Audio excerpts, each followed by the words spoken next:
Welcome to episode number 5 of the Career Breakthrough Series. I'm your host, Paul Ames, and on the show today, guys, we've got an incredible guest, Michael Johnson, aka the Mojo Master. Michael is the founder of the Mojo Master and the recently launched Academy of Mind and Motivation.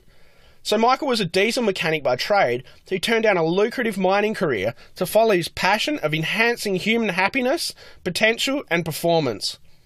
He walked away from everything to follow his dreams and goals, and he's currently built one of the fastest growing self-development companies in Australia. So this year alone, the Mojo Master has grown by over 700%, and Michael has spoken to and interviewed some of the world's peak performers in the personal development, human behaviour and leadership fields. He's also the go-to person for world champion athletes, business teams and executives looking to improve their human potential and their performance. He also privately coaches some of Australia's top entrepreneurs with a net worth of over $1 billion.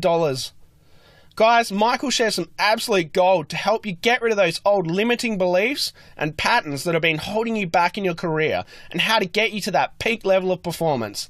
Guys, let's get started and see what Michael has to share. Hey guys, welcome to episode number 5 of the Career Breakthrough Series. I'm your host, Paul Ames, and today we've got an incredible guest, Michael Johnson, or the Mojo Master. Now, I've been in contact with Michael and engaging in his content for quite a long time. He shares such amazing knowledge and it helps so many people with their mindset and getting into that peak level of performance. Michael turned down a very lucrative career as a diesel mechanic to pursue peak performance and work with people and help them achieve those peak levels of performance and get them into the best states they can be in. Michael, thank you so much for agreeing to be on the show. It's an absolute pleasure to have you on here. So I just would love if you could give a brief background and a history to our audience about who you are and basically what you've gone through in your career. Yeah, done, mate. Thanks very much for having me as well.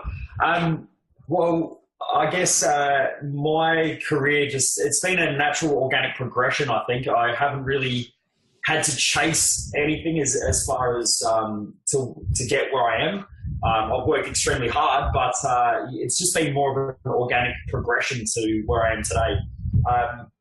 Originally, I was the dumb kid at school that was put in special classes. I was told that I was dyslexic, had learning difficulties. You know, these days I would have been diagnosed with ADD. I think that's actually a common thing with a lot of entrepreneurs is that they have ADD or way too much energy. I think that they diagnose that because most people have shitty energy, so they don't know how to deal with people like myself. So they're classified as like some disorder. I was always told that you had to go to work in order to, you had to go to school in order to get good grades, and then you get good grades and you can get a good job. And I always used to question that because I used to see people at parties and they would rock up in their old beat up cars and they would get out and everyone would gather around them and they'd be happy and they were enjoying themselves and it seemed like they enjoyed life. Then I would see other people who would rock up in really nice cars and look like they had everything together in life, but people would just spread away from them and try to hide from them. And they looked like they had all their stuff together, but for some reason I used to see, or just this negative impact around them or just things that would happen that would repulse people. And I always used to question things. So I've always been a really inquisitive person and I just wanted to always figure out how things work. You know, my dad used to build he still does build custom cars as a hobby. Awesome. And he always used to say to me, Michael, nothing's ever broken. It can always be fixed. And that had a huge impact on me. And I always wanted to know how everything worked. So at school, I was always kicked out of class and I used to sit there and wonder why the biggest asshole in school was also the most popular kid. Yeah. I wanted to try to fit in with everybody, but I really didn't have any friendship circles that I could fit into. And then at 15, I was expelled from school and I fell into this downward spiral of depression to the point of, trying to attempt to take my own life because I thought that I was never going to get anywhere in life. I just thought I was this loser piece of shit that would never make anything of myself. And at that point in time, I just realized that I could really never make anybody happy. I was in trouble at school at the time, which made me in trouble at home. And I just sort of thought, screw it, I'm just going to do whatever is right for me. And that's still the way that I live life today, which has probably been one of the greatest learnings that I've ever had is just, you just got to do what's right by you. Exactly. Provided that it doesn't hurt anyone or you don't take advantage of people or any of that sort of stuff. But you really, for me, I think the greatest gift that I've ever had was probably that circumstance or that scenario where I really had to question myself as a person. And I think a lot of people struggle in life as well because they have questions, but they never really go searching for the answers to those. Exactly. And I also think that sometimes when you hit rock bottom, it's the best thing because there is only one way, and that's up. Unless you want to keep holding onto the shovel and keep trying to dig yourself out of the hole and then you just dig a deeper hole. Sometimes, you just got to throw down the shovel and start climbing out. So that was that. And then I ended up going back to school, finished off year 12. And something that I've always been passionate about and I always liked was cars because I always liked figuring out how they work. And so I thought, where technology is moving is in the mining industry. And this was before the mining boom in South Australia or even Australia really kicked off, or the most recent one anyway. And so I became a diesel mechanic and I was working for Power or the Caterpillar dealership in Australia. And I'd see all these guys going up to the mines. Now, I was always taught that when you get a good job, and the whole point of school was to get a good job so that then you could make money, and money was supposed to be the key to happiness. Exactly. I saw all these guys going up to the mines and they would just come back and they were miserable. And their only way out was to buy more crap. So they'd come back and they'd go out and they'd buy, a $70 or an $80 or a $90,000 HSV. And then that would be the thing that made all that hard work worthwhile. And then they'd drive it around for 3 or 4 months and realize that it really didn't take away the pain. They were still miserable. And so then because of that, they would work hard again, start paying off the car, and then they'd go out and they'd buy a speedboat. And again, another $100,000 speedboat. So now they're back in debt again and they're back working up in the mines, away from their friends, away from their families. And slowly I watched the depression rate climb, the suicide rate climb, anxiety. The workplace culture was just crappy. Relationships were falling apart. And it was like sitting in a lunchroom with a bunch of children who just bitched and whined all day. And I thought, I can't do this. I didn't want to go back to that place. And the only place that really made me happy now, I'm a Rainian, so I got a bright red hair, or I had bright red hair. It's gotten a lot darker over the years. So at school, I used to get picked on quite a lot. And the only place that ever made me feel good about myself was going to the gym. Yep. And every night after work, I'd finish work and go straight to the gym, even after working a 10 or 12-hour day. And there I realized that most people went to the gym because it was something that they wanted to do, not that they had to do. And so there was this cool environment, this cool culture. So I went back and I studied to be a personal trainer. And after hours, I'd work a 10 to 12-hour day and then go and study. Now, for the dyslexic kid that was put in special classes, I always thought that I was dumb. But once I started studying something that I was passionate about, I just loved it. I just started reading heaps of books. I started going to the gym and asking around all the other personal trainers if I could learn more from them. I'd take them out to lunch. And anyway, I ended up about 2 years into my apprenticeship, I got a phone call from my best mate at the time, who was the reason why I didn't commit suicide. Because I thought of him and the guilt and the pain that he would have if I wasn't here and that he couldn't help. So I got this phone call that he was in hospital, and I got told that he'd had some decent injuries. I didn't really know what it was about. I heard that he was in a crash. Now, he was one of those people as well who used to do a lot of stupid things like jump motorcycles over houses and just crazy shit. So I thought he's probably done something like that. And when I got there, he was grey and he had tears running down his face, and I was wondering what was going on. He had a cast on his arm. And when I got there, he informed me that his 3-year-old niece was killed in a car accident, and he was sitting in the passenger seat and his sister was driving. And it was just one of those things that happened. The daughter was crying in the back seat, and as she looked around, she turned the steering wheel and it ripped all the skin off of my friend's arm, and his 3-year-old niece was killed. Now, we used to look after her all the time. So, we'd spend weekends looking after her while her sister would go out and all of that. And for me, it was a pretty traumatic time. And I think in life, every time there's a challenge or something major that happens, we tend to ask really good questions about life. And for most people, I just don't think that they ask really good questions when everything's going well. They only seem to ask questions when things are going really bad. But then once things start to go half decent again, they stop asking those questions, and that's why a lot of people stop. And what happened was I was at the funeral and I was watching this little white coffin going into the ground, trying to figure out how life can just be taken away just like that. Yep. And what I realized was that every second we're alive, we're a second closer to death, whether we like it or not. And I don't know if I'm going to die next week, next month, next year, 10 years, 20 years. I don't know that. But what I'm 100% certain of is that in the time that we spend on this podcast is the same amount of time that I'm closer to my death. Exactly. And also these questions popped up into my head, and it was, what's the purpose of your life? Why do you exist? Why are you here? How are you going to be remembered when you're not here? And what makes you amazing in life? Like, what are your personality traits? What are the characteristics that make you an amazing individual? Now, for me, I've never even thought about that. No one even asked me those questions. You know, I went through school, my whole schooling career, to try to figure out how to be something in life. But I was never asked those questions, which are really the deep, meaningful ones that really get us through life. And I think that was my realization, that most people tell you how to be something in life, but those same people that teach us how to be something in life aren't the people who are actually living their life. So you take on, you know, your parents' character traits, you buy into their belief system, the school system teaches you something, kids at school teach you something. And so you take on all this information, but you never really get to choose who you want to be unless you stop and think about it. And so I've seen now, working with the thousands or tens of thousands of people that I've worked with, most people never even really choose who they want to be and who they know that they're capable of being. So anyway, after that, I just thought, you know, there's got to be more to life than this. And those questions drove me for a while, until one day my boss called me into the office and he said to me, Michael, we're going to sign you off your apprenticeship a year early. Wow. And I walked out, I put my certificate on the toolbox, and I thought, here's my life. This is it.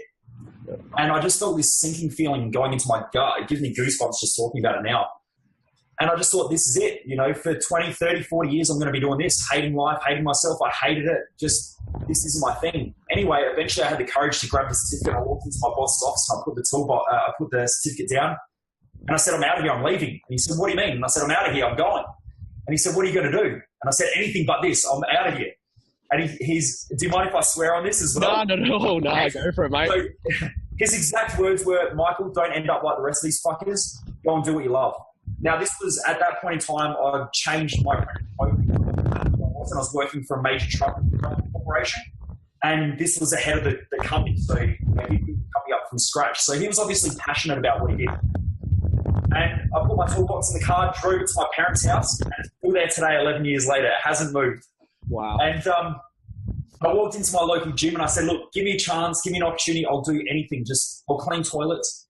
And they said, we just need someone to stand on the front desk and punch in the barcodes. It was back in the old day before the barcodes, type in the numbers. Nice. I sit there and every day I was just talking to people, and I realized there's something that I like is talking. Yep. And every report card I've had since reception to grade 12 says Michael talks too much. Who would have thought, eh? Who would have thought I could have built a multi-million-dollar company from just talking? Exactly. A lot of the time in life, we fall into other people's beliefs about how life should be lived and who we should be as a person, but very rarely do we ever question who we really are. That's right. As I said, every report card was telling me I talk too much. There's my business right there. You could actually make something of yourself by being a speaker or by talking. And I think that's why I'm attracted to so much to what your content and stuff like that, because I can see so much myself in what you've said, even though we've come from obviously completely different backgrounds. I was the same through high school, being told you're stupid, you're not as smart as your brother, you're not going to make it, just being put down. And that's the reason what sparked my career, counselling business, is trying to help others and stop them going through the shit and stuff that I went through. So, and like yourself, I worked in the mines as a tyre fitter, was absolutely miserable, just couldn't stand it. And same thing, heard these guys saying, I spend 80 grand on this car. I'm like, for what? You're miserable, you hate it, you're just going to buy more toys. And yeah, I just want to say thanks so much for sharing that, Michael. I love the realness and the rawness out of that. So I really appreciate you sharing that, your life experiences with us. That's amazing. Yeah, it's my pleasure. I mean, it obviously evolved on from that anyway. So, I mean, really the next thing that happened was that because I was talking to everybody, people asked me if I could train them. They knew that I was that I was starting to be a trainer. And my boss came to me and he said, look, if you don't tell anyone you're not qualified, just start. Because every year I was good. I was passionate about it. I was probably way more advanced than a lot of the trainers that were training in the gym. And it wasn't because they had more time than me. It was just because I was so passionate. I just learned so much, and I was just a sponge of information. That's brilliant. And then, over the years that went on, I won heaps of awards as a trainer, and I just thought, I want to keep helping people. I realized a lot of people had injuries and I was sick. I studied nutrition and then went on to study high performance kinesiology as well. And then I ended up leaving the personal training industry and went and worked in rehabilitation in a medical center and ran my own business in there. Oh, wow. And it got to the point where what I realized were that most of the physios argued and hated the chiros hated the physios, the nutritionists hated the naturopaths hated the nutritionists, and the doctors hated everybody. So, I just thought, I've got to leave this environment because it was just toxic. And that was a point where I really started realizing that 90% of people go to work because it makes them money and they think that money's going to buy them happiness. Exactly. And it does for a short period of time until they enter back into the shitty, miserable thing that they've created in the first place. And if you have a look, I think the last time I looked at some studies, around the average Australian spends 105% of their income every year, year after year. Wow. They just keep getting more and more behind in debt. We don't have an earning problem. We actually have a spending problem. And most people spend money that they don't have in order to get themselves out of feeling like shit because they've never thought about who they really are and what they want to do and what they're passionate about. So true. Over the years, I ended up walking away from that business. Every time I've hit a point where I just went, you know what, there's something better for me to do, I've just walked away from it. And I left a lucrative career in mining, and then I left a lucrative career in rehabilitation and health. And I realized that the reason why most people don't achieve what they want isn't because they don't know what to do. Most people are obviously smart enough to figure this out. We've got 50% obesity and overweight in Australia. It's not that most people don't know how to eat well and to exercise. My question was, why don't they do it? And it all comes down to what happens in between their own head. And that's been my journey for probably the last 6 years, and finding the best people in the world in those fields to really learn from and to grow, because I know that the biggest challenge that even I face on a daily basis is what goes on in between my own head. And what I do know is this, especially owning a business, the faster you can grow, the faster your business grows. And we've grown over 1,000% this year, and we're on track again to grow another 400 this year. So, wow, that's amazing. So it's been pretty out of control. But I know myself as a leader, you've got to keep growing faster than your problems, because if you don't, you just get stuck with them. And that's something that, especially dealing with the people that I deal with. And last week I was sitting down with a guy who restructured a $20 billion company in his late 20s, and also the ex-head of profitization of Air Asia. Both of them are very good friends of mine and come over for dinner and things like that. And they both agree that the faster you can grow mentally and emotionally, the faster your business will grow, the faster your career will grow, the better health you'll have. Really everything relates back to the mindset. And, I won't get too deep into how consciousness happens and all that.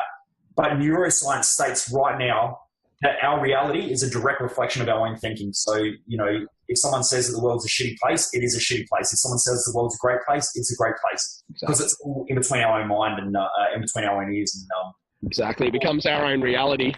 Yeah. And that's what you see. I ask at every one of my events, I say, who in here, how many white cars were there on the way in today? And most people look dazed. And I go, is it that there wasn't any white cars? And they go, well, yeah, obviously. But I say, how many? And they go, I don't know. And I say, did anyone see a Ferrari, a Porsche, a Lamborghini, or anything like that? And normally one person will be in there who does see that. And I remember the last one, actually, which I think was in Perth, which was fantastic. This person said it was a white Ferrari. And I said, who was driving it? And they said it was a female. It was up in Cairns, and it was a black Porsche. The white Ferrari was in Perth, but a black Porsche. And I said, what? Tell me specifically about the person driving it. They said it was a woman, looked in her 50s, bob hair, she had pearl earrings on, and she was wearing a pearl necklace. Whoa. How's that? That most people don't even recognize the white car, but straight away they notice the person driving, the necklace, the earrings, everything. Because for that person, what they were thinking, that car and what was associated with it meant something to them, so they remembered it. Now, when someone tells me that life's shit, I already know what's going on in their own head. It's not that life's shit, it's just that what's going on in their own head reflects that. And the same as when someone says that they're broke and they're struggling, they can't get ahead financially, it already tells me a lot about what's going on in their own mind. Because it's not that money doesn't exist. There's shitloads of it out there. Actually, there's trillions of it that gets circulated every day. My question is, why don't they see it? Yep. So that's, cut a long story short, I can talk about this stuff for ages. I get all excited by it. And I love that. As I said, I'm a regular listener to your podcast, and I love when you go deep with this sort of stuff. It's amazing, and a lot of people don't consider it, why their thoughts and realities become like this, because it's what they think about all the time, and what you think about and focus on becomes your reality. So yeah, that's great advice. So guys, focus in and have a good listen to what Michael's just said. It's amazing gold nuggets there. So Michael, I just wanted to move on and focus. I know we touched a little bit on it, but what were some of the biggest takeaways from your previous careers? What are some of the biggest learnings and insights you've gained from that? And how do you think that's helped you grow into your business? It's a really good question. There's about 10 questions in there. Hold them in. I really think that the biggest takeaway from it has been really what I learned from those two situations. Number one, actually, the biggest learning in life, and this is what I teach at my events, and all my events are around this, apart from, now I've started the Academy of Mind and Motivation, and in that as well, where I'm starting to coach coaches on how to implement quantum physics and a lot of neuroscience in coaching. So because I think that we're lagging behind in that, a lot of stuff that's still being taught is from the 1970s when Richard Bandler created NLP. So it's really, old stuff that's just getting rehashed, but we moved so far forward in science. But look, with the Mojo Master stuff that I teach, really my events, the first big event that we run, which is our 4-day one, is about knowing thyself. I've studied a lot of major religions and a lot of major philosophies, and they teach two main things, which is a generalization. I mean, they teach a lot more. But the two main things is that you have to love everybody, including yourself. Now, we live in a society that really lacks self-love, and that's part of marketers that have caused that issue, because they make everybody feel like shit. If you don't have this product, then you're too fat, or you're too skinny, or you're too old, or you're too young. And so most people walk around never really owning who they are and never really loving themselves. Each day, most people wake up and they're just filled with guilt and anger and hate and resentment, and they wonder why they're pissed off all the time and things just don't work in life. Now, they're already screwed from there.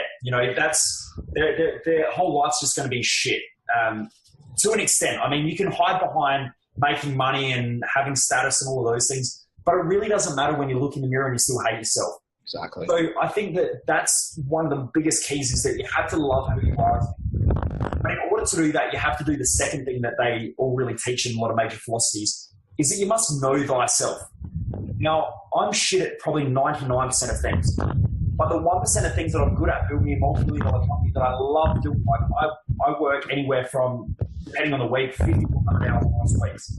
And someone asked me the other day, they said, if you were given, if you had any opportunity to do anything in the world, what would it be? This, because I created it. This is exactly what I want to do. When I'm working, this is what I love. I wake up every day and I'm buzzing to do more of this stuff. I go to bed at night time, and sometimes I can't sleep because I'm so freaking excited about tomorrow. Also, I'm very future driven. I'm very goal driven and goal orientated, and mission and vision and purpose. And I've got a very specific reason why that is. But I'm also very much living in the moment. Like right now, the only thing that matters is this conversation. I'm always looking at my goals, being driven by that future thing, because that gets me through my problems. I think that for a lot of people in life, when they get stuck, they look at the problem. I don't really care about the problem. What I care about is what's the problem teaching me, which is helping me get to that next level. A lot of the times in life, I think when people are challenged, they see it like being this huge weight on their shoulders. I see that as being awesome. I go to the gym specifically to put heavy weights and shit on me so that I can grow stronger. That's why I go to the gym. I have a business so that day after day after day, I have more pressure on me in order to grow. And that's why I love life. I think a lot of people buy into a lie. A lot of us are being taught from a young age. And that's that the key to life is happiness. I totally disagree with that. I truly believe, because if you have a look at everything in nature has to grow or it dies. Nothing stays stagnant. And anytime there's anything that stagnates, something else grows over the top of it, because the whole purpose of life is evolution and growth. If we stop growing, things around us keep growing, and then we feel like we're going backwards. We don't actually grow backwards. We just stay still for too long and things grow around us. Yeah, exactly. And that's what happens in the garden as well with the weeds. If you don't do the gardening, weeds grow faster sometimes in our plants, and then all of a sudden the flowers get lost, and the things that once were beautiful get lost behind the weeds. Yep. Our lives are exactly the same. So the purpose of life is to grow. I think once people accept that and understand it, life becomes so much easier. Because I don't wake up every day going, I wish I was happy. I wake up every day and I go, what's the weight today that I'm going to have to lift? Let's do this. And sometimes the weight is huge. But having that mentality, and having that story in my mind, I'm like, either this thing's going to be the thing that crushes me, or I'm getting stronger. What are we going to do? And some days it does crush me, but I get back up tomorrow and I go, you know what, let's lift this thing. And I'll do whatever it takes to keep weight, because I know that tomorrow I'm going to be stronger, and that weight is going to seem very small in comparison in a month. That's brilliant, Michael. And I think that's one of the biggest things that I recently just had to work through, is exactly what you said on, you know, I used to dwell on my problems and let them crush me. And now I'm just like, what can I learn from this problem? How can I move forward? How can I grow from this? And since adopting that new mindset, it's really helped me get to a better level of where I really wanted to be, instead of, you know, taking small steps or going backwards. So yeah, thanks for that. That's brilliant advice there. My pleasure, mate. You know, I love these conversations. It's great having, you know, good conversations with people who are open-minded enough to think about this stuff in a different way. Yes, I love it. Perfect, mate. Well, yeah, just going on from here. So I've got a bit of a random question that I ask all of my guests. This is from solution-focused therapy. So obviously, you know, coming from a counselling background, I've, you know, adopted a few different techniques. But it's called the miracle question. I use it with clients a fair bit. So imagine if you went to sleep tonight and a miracle occurred overnight.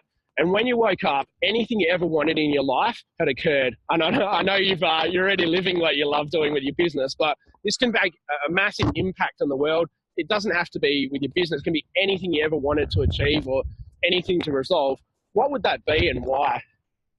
I'm probably the wrong guy to ask that question because I've studied so much philosophy and especially now a lot of quantum physics and a lot of neuroscience. The truth is that every day we wake up with a miracle happening. Yeah, and every time we have a thought, anytime we have a thought attached with an emotion, it's right now scientifically proven that there's an electromagnetic field around every organ in the body. Actually, every cell around the body has an electromagnetic field. Oh, wow. So right now it's scientifically proven that we have this electromagnetic field around the heart that can be measured 32 feet away from the body. The electromagnetic field of the brain can be measured around 9 feet away. And what the studies of cardio-neurology are showing is that every time we have a thought, either if our thoughts are congruent and coherent with our heart, we send out this huge electromagnetic field which impacts what is known as the quantum field or the energetic field around all things. Every atom and every molecule, when it's consistently broken down, will end up with energy and information. So we consistently interact with our environment through energy and information. Now, if I wake up in the morning and say, and one of the great things that I really I would say that I teach is that every time you use the word I am, you're commanding your future. That's it. But if you wake up in the morning and go, I'm fat, I'm ugly, I'm horrible, well, guess what next month and next year is looking like? Because you're already projecting that stuff into the environment. It's only a matter of time before it happens. So now, there are different ways to use affirmations. I don't really agree with a lot of the ways that they're being taught because sometimes if you say things like, I'm rich when you're really poor, there's a thing called the Fulfilment gate on the bottom of the brain. Now, anytime you have a thought, that thought has to pass through the Fulfilment gate in order to be embodied. Now, that's why you'll find that there are some people who they come out of uni and they've done an engineering degree and they walk into the job and they go, right, I know everything. And the old guys just step back and just watch them just crash into the ground. And that's because everything's in here, but it hasn't gone through that Fulfilment gate and they haven't embodied what they know. Yep. We have hundreds of people who come to our events and they go, I know all this stuff, Michael. And I go, if you know it all, then why does your life look like that? Exactly. You know, the only thing that we know is what works. And the only truth in life is what works. There is no other truth. So look, every day, really, we create our own reality, whether we like it or not. And some people are more responsible about their thoughts and their own emotional states, and some people are more aware than others of that stuff. But every one of us is on a journey, whether we like it or not, and we are all creating our reality. So what I do every day is exactly what I envisioned years ago when I thought the goal setting was bullshit and I couldn't understand why I was doing it every day. This is exactly. So I honestly love what I do and I love my life. So it's a really hard question to answer. I mean, if at the end of my journey, which I don't want to be at yet because I think once I achieve this, I won't have a purpose to get. My real purpose in life is I believe that young kids go to school and they're taught maths, and they're taught English, or they're taught language, and they're taught science. But very rarely or very few situations actually allow kids to find out who they are and discover what are their natural talents and gifts. Exactly. And then the other thing is that most kids aren't inspired to keep living the life that they want to create.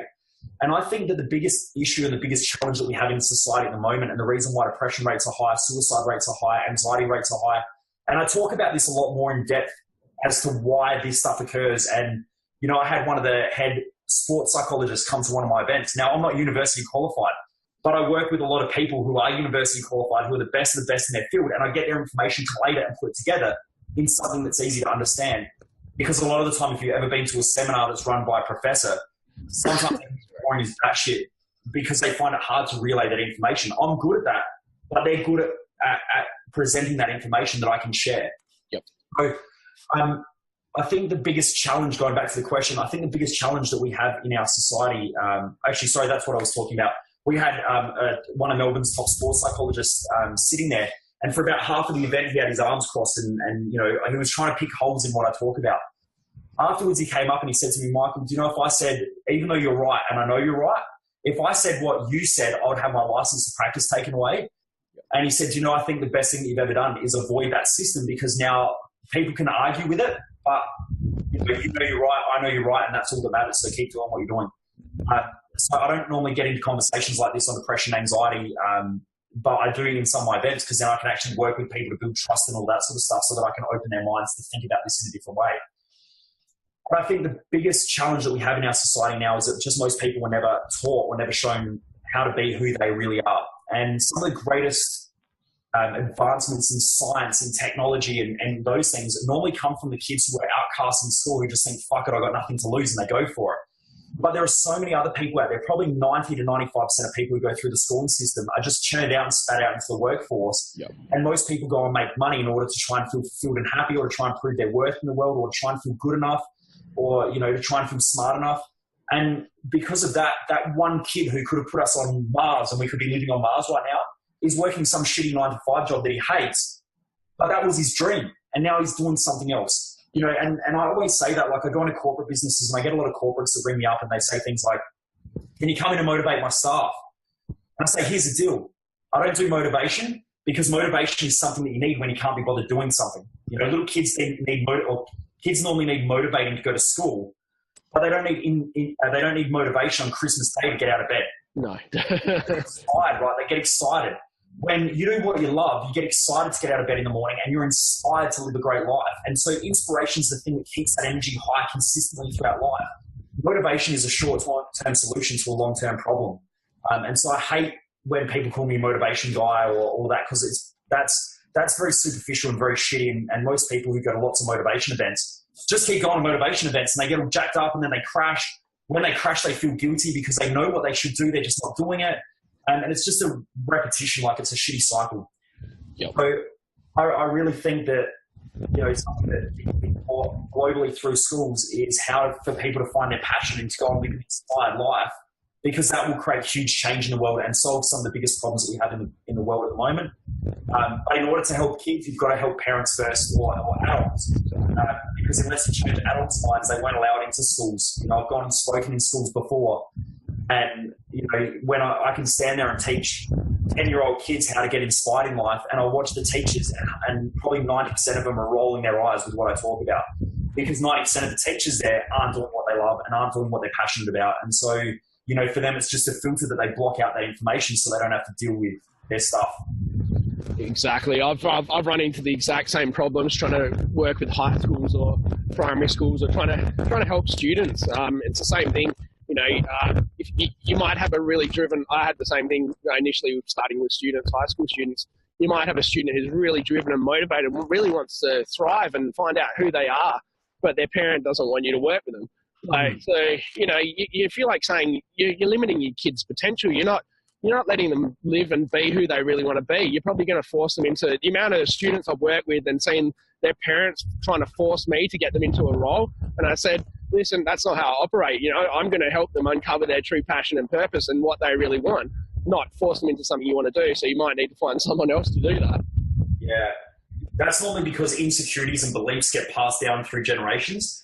And what happens is if one person in that cycle doesn't deal with it, it gets dealt with or passed on to the next person to deal with. So a lot of my insecurities that I've had over the years have been my parents' insecurities. Now I have a choice. I can either deal with those insecurities in my family lineage, or my kids are going to have to deal with those things. So, you know, I know that something that was huge for me was feeling not good enough and not smart enough. And when I have a look at what's going on in my family, this is really what I work with. Like when I'm getting deep into stuff, I don't normally do it at my one-day workshops or things like that. But when we do get deep into it, I can show time and time again where the insecurity or the bad belief system's been passed down from generation to generation, and it cycles. It's a repeat pattern. It might show up in different ways, but it will still be exactly the same thing. So, unless someone deals with it, then it just gets passed on to the next generation to deal with. I think I remember reading somewhere, isn't it? Your beliefs get formed from the time you're 0 to 6 or 7 years old. Is that where you can obviously change your belief system, and it takes a lot of work. But is that true? Is that remember? Yeah. Well, according to neuroscience, it states that around 95% or around 90, depending on the research you read, it can be anywhere from 85 to 95% of all your beliefs get created in between the ages of 0 to 8 years of age. Now, some say 0 to 7, some say 0 to 8, but anyway, it doesn't really matter. It's that younger age. And if you have a look at how kids' brains work, a lot of the time their brain waves, they're in... it's either they can be in a high delta state, which means that they're easily acceptable and easily suggestible. So they really don't have that conscious thought process. And so a lot of the time when you have a look at this, I ask this all the time. Like at my events, I normally ask, who in here is living week to week or struggling financially? And now normally I know on average it's around 70 to 80% of people. Probably in reality it's maybe around 90. But most people in our society live week to week or they're struggling financially. But when you watch what kids watch, if you've ever watched The Simpsons, Mr. Burns is the bad person. He's the one with the money. That's true. Bad person. Robin Hood robs from the rich to give to the poor. 101 Dalmatians, is it Griselda or whatever her name is? She was rich. So rich people or people with money are automatically shown in kids' cartoons as being the bad person. So for most kids, they're going to develop a belief that money is bad. Now, you can see that in adults when they get paid and they get just enough money to get ahead, instead of putting that money into savings, they go, oh, I've got just enough to spend. Now, they don't even realize that they're doing it because now it's become an unconscious process where they just feel like they've just got to have that coffee or they've just got to spend a little bit of money and they don't even know why they do it. They know that it's shit. They know the pattern doesn't work for them. They know that they should be saving. They know that they should be putting some money in. But it doesn't matter because in their brain it says, if I have money, I'm a bad person, so they naturally get rid of it. And they much prefer to struggle and to feel like people support them than to get ahead and feel like they're unsupported or unloved.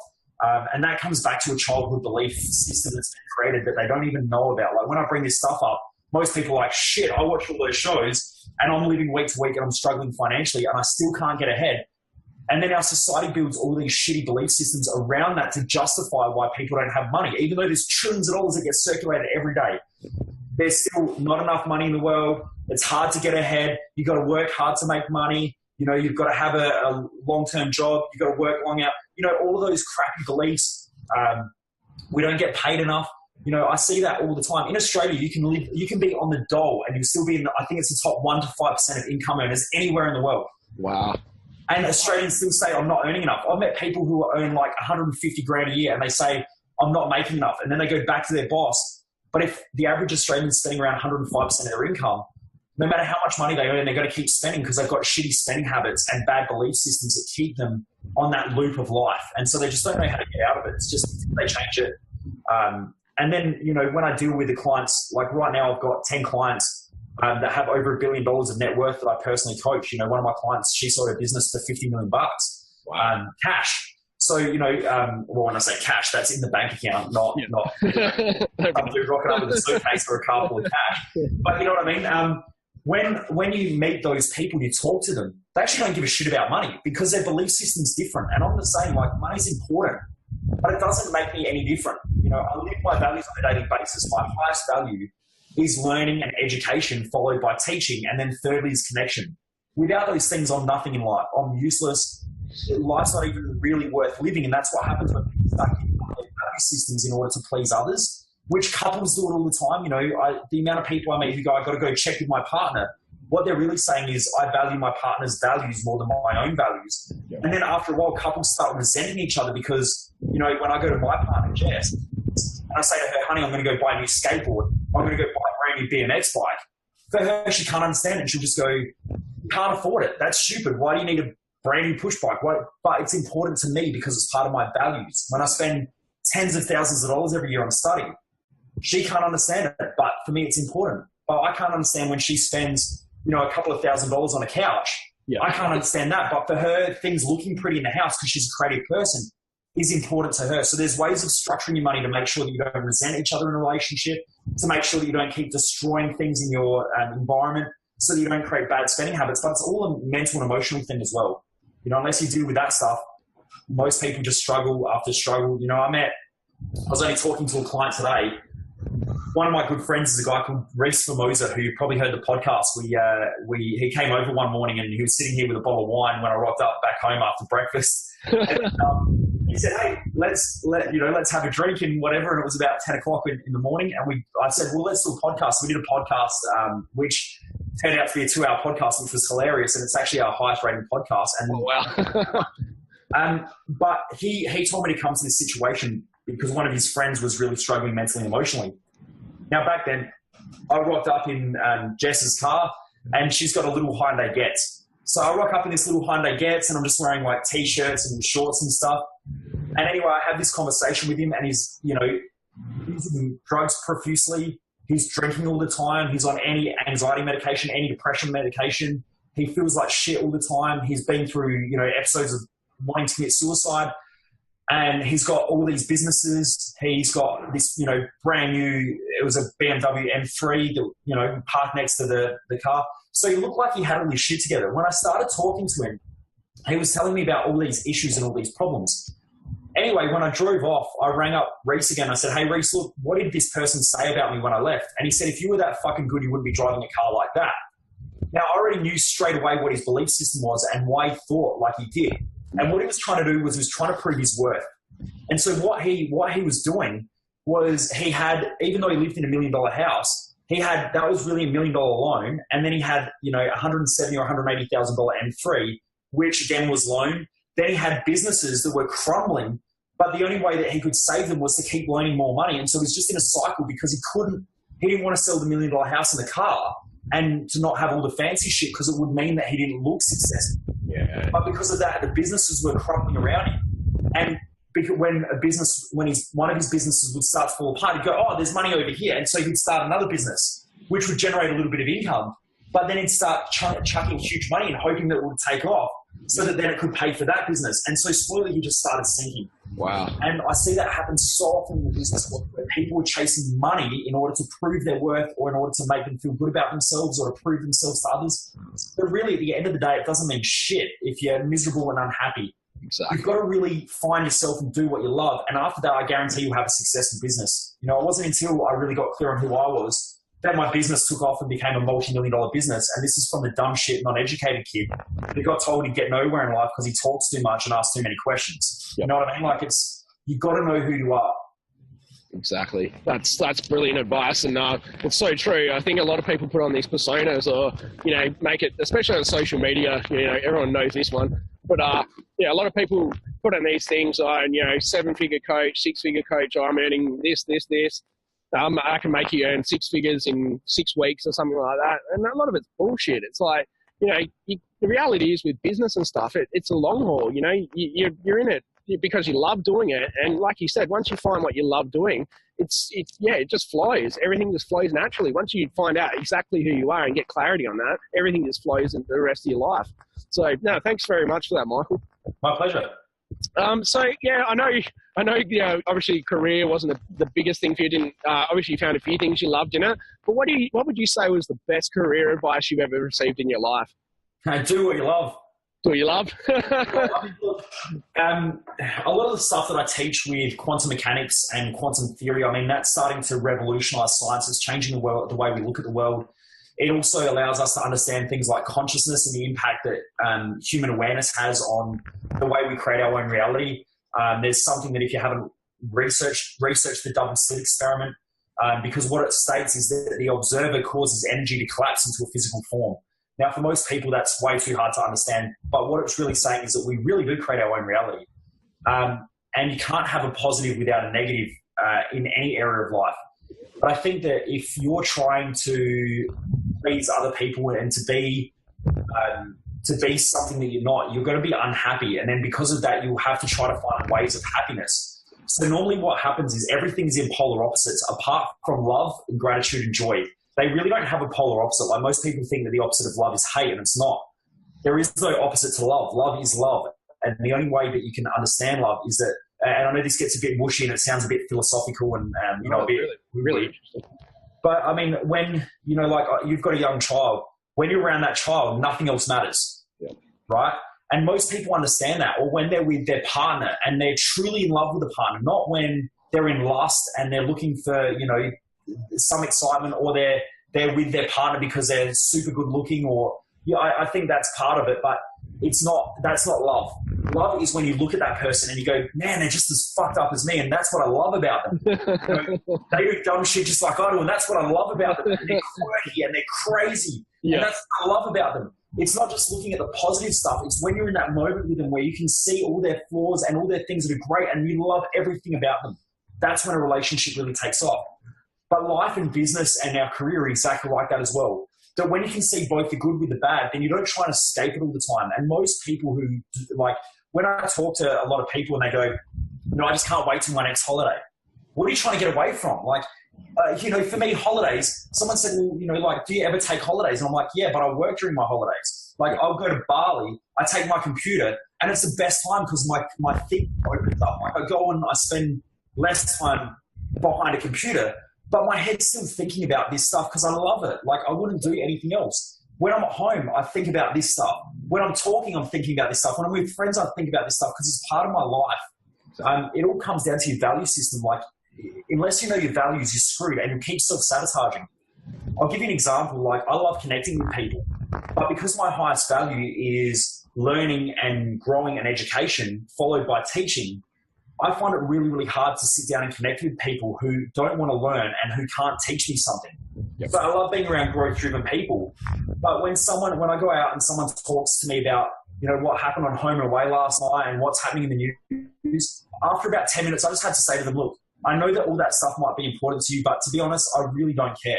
I don't watch the news because unless I look out of my window, if it's there in front of me, then I know there's something happening that I need to be aware of. But other than that, it's all just dramatized bullshit. You know, today, 26.5 million or 27 people didn't get stabbed, shot, hit, beat up. But the news will show the one person that got bashed and the one person that got stabbed over the other side of the world and a bomb going off. Now, out of 7 million people in the world, or whatever it is, billion in the world, 10 people dying from a bomb blast is completely fucking irrelevant. But most people buy into that because they're looking for drama in life to escape their own reality. And I think that when you give up on all that crap and you stop trying to chase happiness, you actually become happy because you're actually living it. Like, I don't chase happiness. I'm freaking happy. Yep. Wow. Does that make sense? Powerful. It really does. Yeah, that's brilliant. That's really powerful. Yeah, and really hits home, and I'm sure it would hit home for a lot of my audience as well. That's that's brilliant. Yeah, there's a lot there you never really consider. I guess, you know, just going about with your life and doing what you love, and yeah, a lot of deeper things that you should really think of. So no, that's great, Michael. Yeah, and I think to be, I won't use the term successful, but to be fulfilled in life. I consider business as like boxing. You know, I started boxing when I was like 14 years of age, and I did it up until maybe 22 or 23, and I've dabbled in a little bit over the years, but I haven't really got back into it because it's not part of my values anymore, and you know, it doesn't really bother me. But what I found is that business is exactly like that. You know, when I first went to the boxing, you walk in and you're scared shitless. When you go and take on the thing that you love in life, I guarantee you're going to be scared. Your legs are going to be twitching. You're going to wonder if you're doing the right thing. You're going to wonder if you're going to get hurt. You're afraid. All of that stuff happens. But slowly and surely, especially if you've got the right people around you, you start building up your confidence a little bit. And then what happens is eventually, you know, you start doing a little bit of bag work and you start punching the bags. That's like when you start to play around with business or with your career. You start getting half decent at it. And then what happens is you get a little bit cocky and you go, yeah, I'm good on the bags, I can step in the ring. And then when you step in the ring, you realize that you're good at that level, but you're entering in to get the shit kicked out of you right now. And business is exactly the same. Every time I think that I've got it, bang, knocked back to the ground. Every time you get knocked down, you've got to make a choice. Do you get back in the ring or do you give up? And really, no one ever fails. They just give up. And that's the reason why most businesses fail, is just because people give up. They just stop learning. They stop growing. They stop getting back in the ring. Like, I've been knocked down more times. But that's what I love, you know. It just makes me a better fighter. I get back up. I get back in the ring, and I just take it to another level. And, you know, eventually you get good at sparring, and so you decide to step in the ring, have your first fight, and normally you get the shit kicked out of you again. It's a progression consistently of, you know, taking hits and training and getting better at your art. And I think, you know, I use a lot of metaphors like that because it really helps people to make sense. But life's like that all the time. It just, you know, you'll cop a hit. Are you going to get back up or are you going to quit? If you want to keep going, and that's why you got to find your passion, the thing that fulfills you. Because when I take hits, it's just part of the game. If I had to take hits doing a job that I hated, I couldn't even be bothered getting back up. It's just a waste of energy and time. Yeah. Wow, I absolutely love that metaphor and can relate to it too. I did Muay Thai for 11 years, so yeah, I can totally relate to it. It's very true. I think, like they're saying, these statistics for business failures are so big because people just give up. That for me, like, I know it's such a cliche thing to say, but obviously for me, it's so important to understand my why, or what's the biggest reasons for me pushing myself so hard with my business. Like, I love it. Number one, I love what I do. I can relate to it so well, and I love seeing the transformations in people. But also doing it for my family because I want to provide that lifestyle for my kids and my wife, and create a great life for them.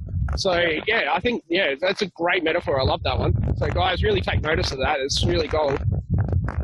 My pleasure, mate. So Michael, where do you see yourself? Where do you see your business moving to in the next 5 years? What sort of direction do you see yourself heading to? And what are you excited about with it?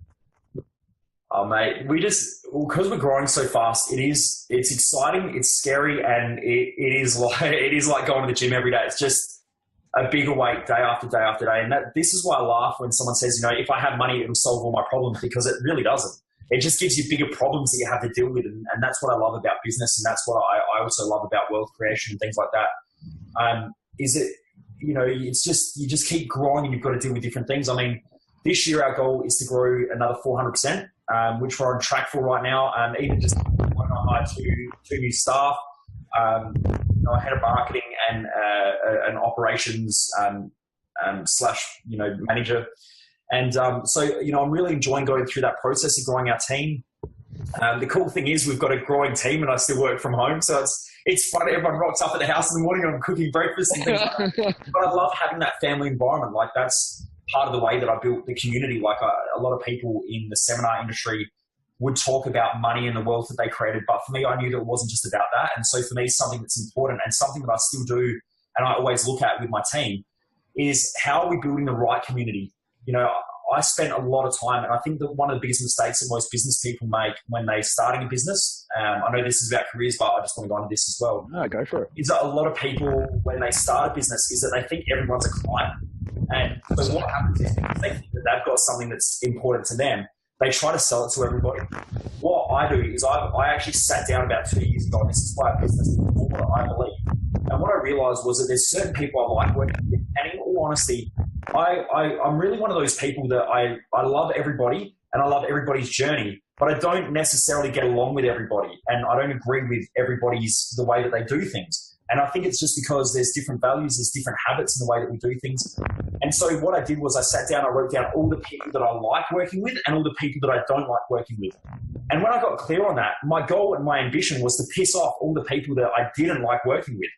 And so if you notice on my social media page, every week I swear at least twice on there.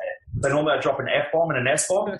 And straight away what it does is I call them stiffs. It gets rid of all the stiffs, and that's part of the reason why I like going and working for businesses that are open-minded and growth-driven and they have like a fun, vibrant culture. Yep. Whereas when I go in and, I get asked to go and work for a big corporate company where bosses are trying to screw everyone and employees, hate their jobs and they're all just trying to get work cover so they can have a month off, just environments like that are just such a shitty place. And they're just all full of stiffs. I went and did some work for a couple of government agencies. And no kidding, it was like I was scared. I thought I was in a zombie apocalypse and that I was going to shoot my brains out before I left. It was insane. It was like, when I was talking to people, it was like they had this blank stare at me, like wondering what the hell I was doing. It was absolutely crazy. Yeah. And so I just said, I'm not going to work with those people anymore. So I actually take time to get rid of those people out of my community so I can build a good, solid community of people that I like engaging. And, you'll know in your friendship circles that if you bring someone in who doesn't fit in that circle, the circle starts falling apart because everyone gets pissed off. And I think that's one of the biggest mistakes a lot of businesses make. They see everybody as being a client, but it pisses everyone off, or they end up confused. Instead of just going, look, here's everyone that likes each other because we're like each other. Let's just keep it that way. Yep. I don't even know. What was the question? That hit the nail on the head. That was perfect. That was, so what would you say? Obviously, you've got, we were talking a lot on beliefs and, how patterns have been formed in our life and things that make us successful or can hinder us. So what would you say is your most successful habit or pattern that you ritually do every day, or something that's contributed to your success? And also, what would you say is your most negative or the one that hinders you the most in your life? The biggest thing that hinders me in life is myself. It's just getting every stage that you go through in life. And this is another hard question. I pretty much live my life in grey area because I truly believe that everyone is normally right in their own opinions and their own beliefs. It's just that things either work or they don't work. And sometimes things work at certain stages of their lives and then they stop working. It's not that they didn't work, and most people have a shitty habit of trying to get things that have stopped working to work again, when really what's happened is we've outgrown the thing that we learned. So we've got to keep learning stuff. I think that every stage of my life, there's been a different habit and a different pattern that I'd have to evolve in order to help me to grow. So when I first started as a diesel mechanic, and I grew up with my dad, who was a very strong atheist, and he always used to believe that, he always used to say to me, you know, in order to believe something, you've got to see it. What I started realizing was that was a really shitty belief, because if you talk to any great entrepreneur, they see it in their own mind before it becomes reality. So if you think you've got to see something before you believe it, you're going to hinder yourself. So what I did was I ended up, the first thing, I think the biggest thing that allowed me to grow was to open my mind. What's a lot of people right now is that they're so closed-minded and that they're so stuck in their patterns of thinking. They're screwing themselves up. And really, the only reason why a person fails or succeeds or gives up is because of themselves, not anybody else. You know, I hear it all the time, the economy's shit. You know, sales have got, it's the government have done this. That's bullshit, because at the same time that the economy's crashing, there are people just like me out there who are starting businesses that are growing. Exactly. And I think if you have a look, around 60% of Fortune 500 companies in the US have been started in either poor economic times, depressions, or recessions. My belief is in shit economic times are the best times, because that's when you have to get really good at business. And every time everybody else is struggling, we've always boomed in those stages. When everything's going well, everyone jumps into that same industry because they think you can earn good money, and they don't appreciate the hard work that's gone into the people that have earned that money. And so normally fear and greed attract fear and greed. And when someone's fearful and greedy, they'll jump into the thing that they believe is going to be the easiest thing for them. So you get all these people flooding the industry. And the personal training industry went through it, and that's why I left it. The coaching industry is going through it at the moment, where, there's just the floodgates have opened. There's all these people coming in who want to be coaches. Definitely. Because they see me sitting down having coffee at 11 o'clock in the morning with a client. But what they don't realize is that I wake up at 5:30 in the morning and I meditate every day. And then from there I work until 10 or 11 o'clock at night. And I did that for years and years on end. And yeah, I might make, a good income and live a pretty cool lifestyle. But it's also freaking hard, and I put in a lot of groundwork, a lot of effort to get to that stage. So I think, And I think that's great advice too, because a lot of people assume that this just comes in the click of your fingers and things just happen, but it's all the hard work behind the scenes that they don't see. It's like, your typical iceberg thing, where what people see on the surface and what actually goes into your business is another thing. So that's great. Now, I know, Michael, you said... I was just going to finish that. Open-minded, I don't want to leave people... 3 o'clock in the morning, someone's going to wake up and then send me a text message or, a Facebook saying, hey, you mentioned what's the other stages? So I think the open-minded was the first stage in order to grow. And I think that's also the reason why suicide rates are so high in men, especially in the mining industry or in the police force or post-traumatic stress and things like that. It's because a lot of guys truly believe that they need to build themselves like glass. They've got to be strong. Yet strength can also become the ultimate weakness. Remember, everything is in balance. So strength can be a weakness. Plastic, if you throw a rock at plastic, it's flexible, so it moves and it doesn't crack. A lot of people who try to be strong shatter when things don't go, when something big happens in their life. So you've got to have open-minded, you've got to be flexible. And then I think the next thing was that I started getting into my own personal development and realized that there was something in me that could be better. So personal development really got me going, reading books all the time. So I just started reading heaps. I can spin around in my office now, and you can see. Wow. Nice collection. Yeah. So I started reading lots of books. I started attending lots of seminars, and I started prioritizing and realizing that spending money or investing money in myself wasn't spending money. It wasn't wasting it. My parents and everybody used to say to me, why are you spending all that money going to seminars and courses and your life hasn't changed yet? Now, they're the same people now who send me messages and say, you're lucky. On the weekend, I had a big conversation with my parents. They've got a business and my business has way outperformed their business. And they've gone, how the hell did you do it? And I sit down and I explain to them why. But it was because I just started learning. And, you know, a lot of the time, it takes a long, long time to see that thing happen. You know, an overnight success can take anywhere up to 10 years. Exactly. It's just that momentum builds up. So I think that was the next step. And now I don't read as much as what I used to anymore. But what I do now is I focus a lot on what's going on in here. So I spend every day, I wake up at 5:30 in the morning and I meditate for an hour, and I do a proper meditation. So there's ways of meditating, there's ways not. I base my meditations more on the scientific way of meditating, not just sitting there and trying to avoid everything in life, which a lot of the spiritual community do. They might have problems because they preach abundance, yet they're all broke, or they preach love, yet they share all this shit and all this hate in the world, and they think that corporations and everyone are destroying the world. You know, that's just a disconnection between the mind and the heart. Really, what we're trying to do in meditation is when we get stressed, the brain starts to compartmentalize itself. And so what will happen is that you'll be sitting here thinking about this, and then, oh, I need to do that. Oh, hang on, I better do this. Oh, hang on, I better remember that. And your brain jumps around the place all the time. The more you do that, the more you're running old patterns. The more you run old patterns, your future is going to look like the past, because the frontal lobe of the brain starts to shut down. And so the goal is, with proper meditation, if you do it the right ways, like I teach a lot of this stuff now, and I'm working with and going back and forth with a guy called Dr. Jeffrey Fanning, who does a lot of research on this at the moment in the US. When your brain's coherent, your heart becomes coherent, which means that your emotions and your brain are quite stable. And also you focus on this, and it's always present moment. We can't change the future, and the past doesn't even exist. It's just memories. So if the only place that exists is right here, right now, the only thing that we can do to change our future is by focusing on what we're focusing on now. And most people make that mistake. So meditation really helps me to be able to do that right now. And I've found to be a more effective leader, to be heaps better at business, and to control myself a lot more. And my thinking's just heaps better. Wow, that's brilliant. I never thought of it like that. I've done a bit of reading, and I've gone through John Assaraf's, one of his programs where you do your meditations and you listen to his program at night, and it goes into your beta waves and your delta waves and stuff like that.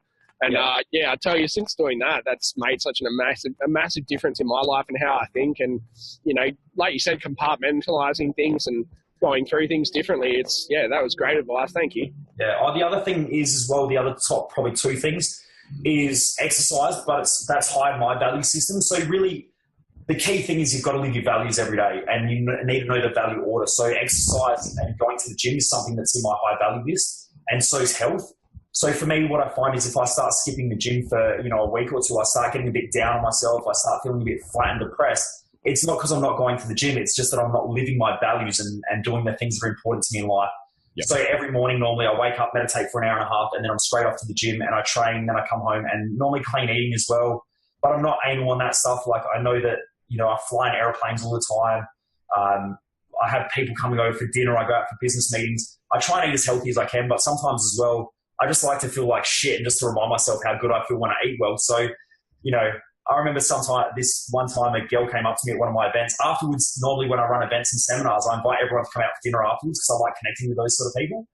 And we're sitting there having a dinner, and I ordered this big fat schnitzel with greasy chips and a whole plate of gravy, and it was just disgusting. And she came up and she said, "You're supposed to be like this healthy guy, and blah, blah, blah. How can you eat that stuff?" And I just looked at her and I smiled and I said, maybe I just want to wake up and feel like shit tomorrow, just to remind myself of what feeling like good feels like. Yep. And she looked at me and she was just shocked.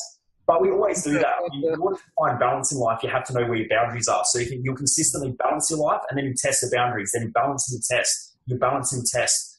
Just as long as over time those boundaries don't blow out, they come in, life will be better and you move forward faster. Wow, that's brilliant advice. Guys, really take notice of that. That was awesome. I was going to say, I just remembered how I got onto all your stuff. I remember a few people in my Facebook group actually saying, you need to connect with the Mojo Master. He's awesome. He's so inspiring. They ever since getting me onto it, it's been awesome. As I said, I always listen to your stuff. It's incredible. And guys, you can absolutely see why I was so excited to have Michael, the Mojo Master, on my show. So Michael, I know you said obviously you did read a lot in the past, and it's not so big reading at the moment. But what would you say would be your most inspirational book or resource or tool that you currently use or you've currently read that's really changed and impacted on your life? Currently or over time? Because they're two different questions. Yeah, true. I'll say over time. What's the biggest thing over time that's impacted on your life? Everything's worked at a point in time. Yeah, so I mean, originally the way I got into this was my girlfriend had broken up with me. I got home from work one day and I walked into the front door of the house and there was no furniture. I thought I'd been robbed. I sort of was, but it was my ex-girlfriend who took all my shit and left.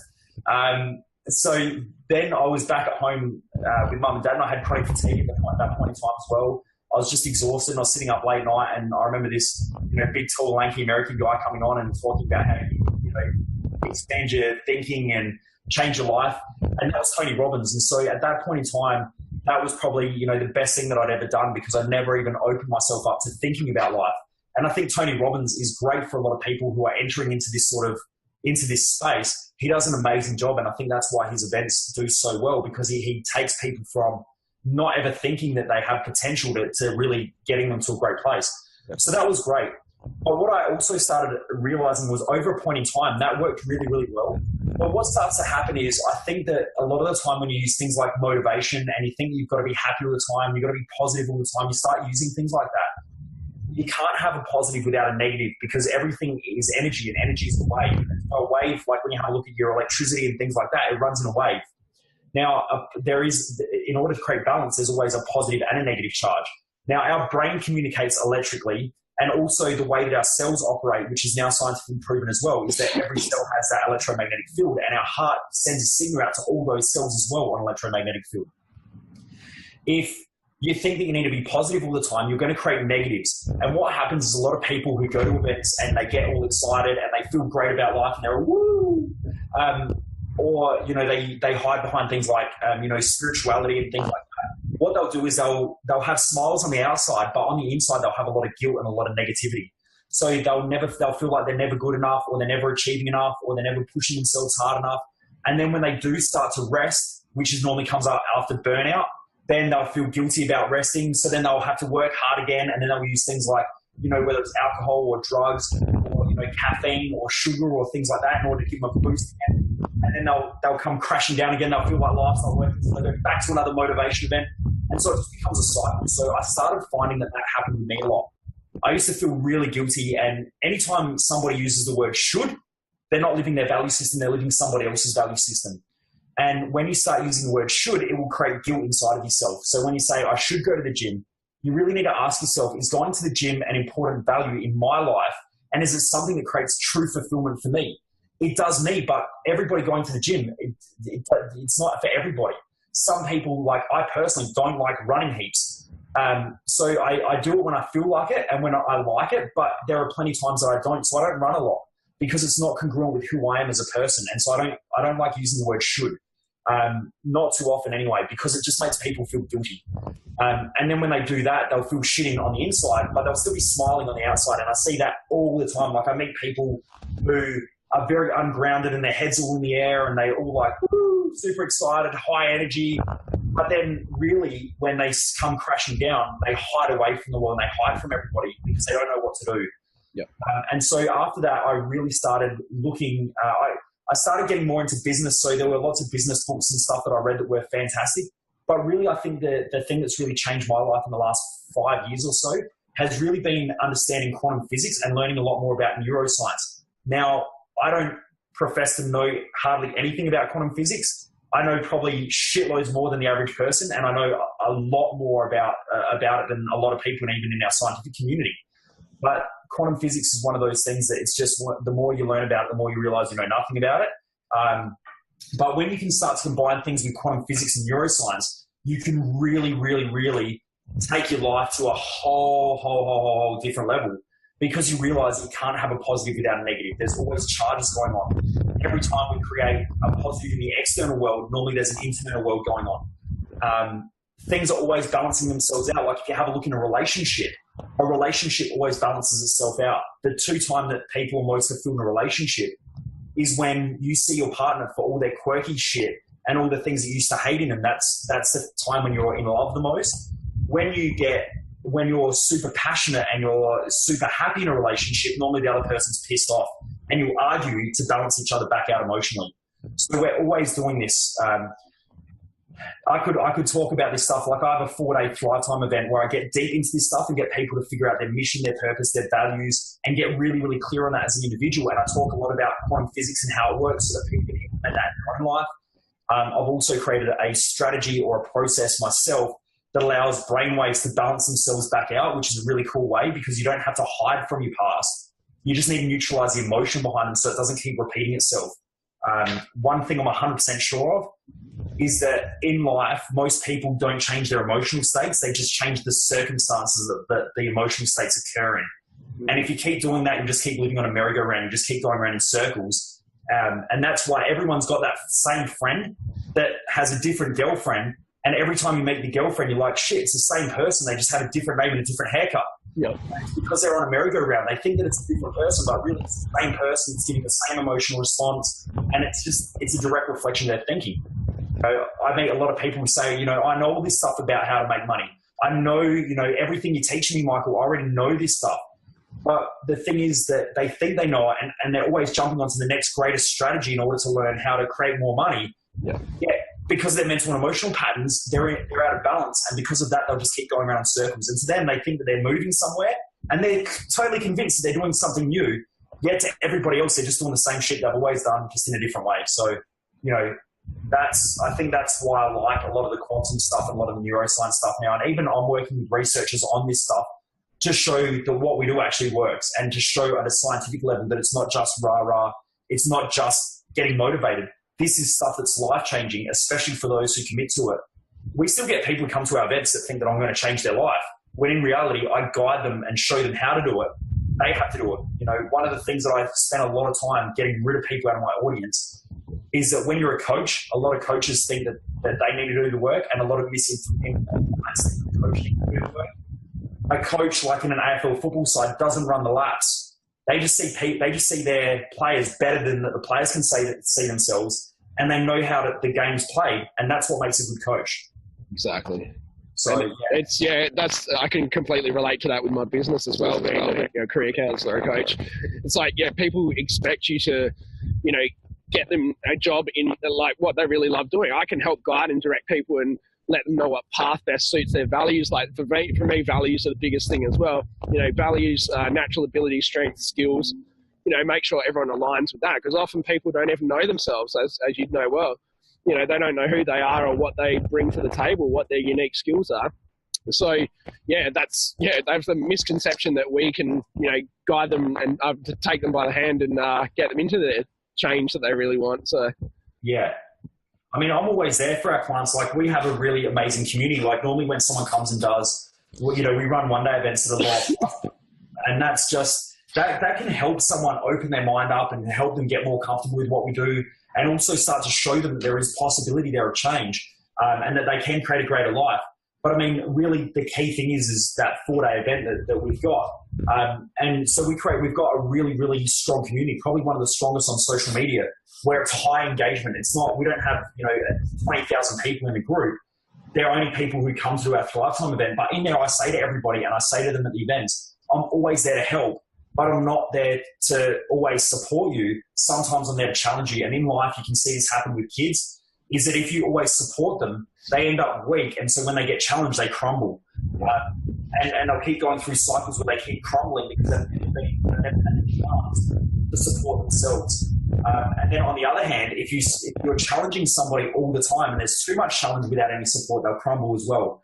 So as a coach and through life as well, challenge and support have to balance each other out. So there's sometimes where people message me and I won't message them back for a week because I just leave them in the thing that they need to figure it out for themselves. Other times someone will come to me and go, look, this is what's going on. What do I do? And I'm bang straight on there. And I'm always communicating with our community because I know that that's what I'm responsible for. So, And I've noticed that with your community as well. It's amazing. Everyone gets involved. The people are so excited to be in there, and everyone engages in every conversation that's there. They're there to help each other and support each other. So that's a brilliant thing that you've created with your Facebook group. Yeah, and that's because I go through the same stuff as well. Like, I used to hate going to events where some, knobhead stands up on stage and says things like, you can master fear. I can make you rich. I can do all this stuff. and then they talk about how amazing they are in life, and they only show you all their positives. And what happens is, in the audience, people start putting you up on a pedestal, and so they see you as being better than themselves.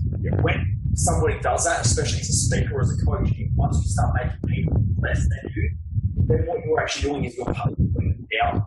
Once they do that, eventually everything in nature has to balance itself back out. So people who used to look up to you will eventually end up trying to shoot you down. So you've got to be really, really careful with that. And that's why I'm very open and honest. Like, I go through the ringer. I don't have all my shit figured out. I just know that I'm good up to this point. Like, I can get people to where I'm at. And, you know, I can't do anything beyond that. I have lots of quirky shit that I do. I make lots of mistakes in life. I'm just good at this thing. There are lots of other things that I'm not good at, and I'm very open and honest about that. And I'm open and honest about my challenges and things like that, because I don't want people to pedestal me. I'm just a normal person that does dumb shit just like everybody else. But I also do some pretty cool stuff as well, and I've figured out a lot along the way because of the amount of dumb shit that I've done. Does that make sense? Sure does. It definitely does. So I just don't like people pedestaling me, and that's why I also think the community works. A lot of communities, they get attacked a lot. And that's because I think some people, you know, they believe that in order to be someone in life, you've got to be better than everybody else. And I don't believe that. I'm just a normal dude who just loves doing what I do, and I get really excited about it.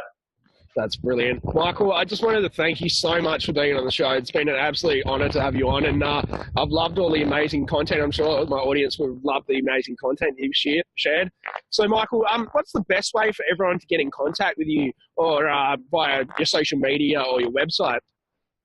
Look, the best way is for anyone who's listening in who's still here and hasn't, like, you know, thrown their shoe through the computer, because it's like crap. Anyone who's still listening who you know wants to know more, or who even just wants to say hi, just jump on my Facebook page. So it's the Mojo Master Coach. You can just search that on Facebook. Make sure you like the page. But please, like, if you're still listening in and you do like this stuff, just say hi. Like, I really like connecting with people who listen to my stuff, who are interested in what I do. If you've got any questions, just shoot them through as well. Like, as you know, I normally reply as well. Like, it's not, I don't have someone in the office or in the Philippines, you know, doing my stuff. It's really me. Like, I do value that community and that connection. And so, you know, if anyone's out there who's listening in and likes what I do or has any questions, please just say hi. The other way is through our website. So it's www.themojomaster.com.au. You can jump on there. I've got heaps of blog articles that they can read for free. I've got a 2-disc video program that they can download the audio for free. Like, you know, I think we used to charge $69 for it. It's free now, all on how to build confidence. You know, we just got heaps of stuff on there.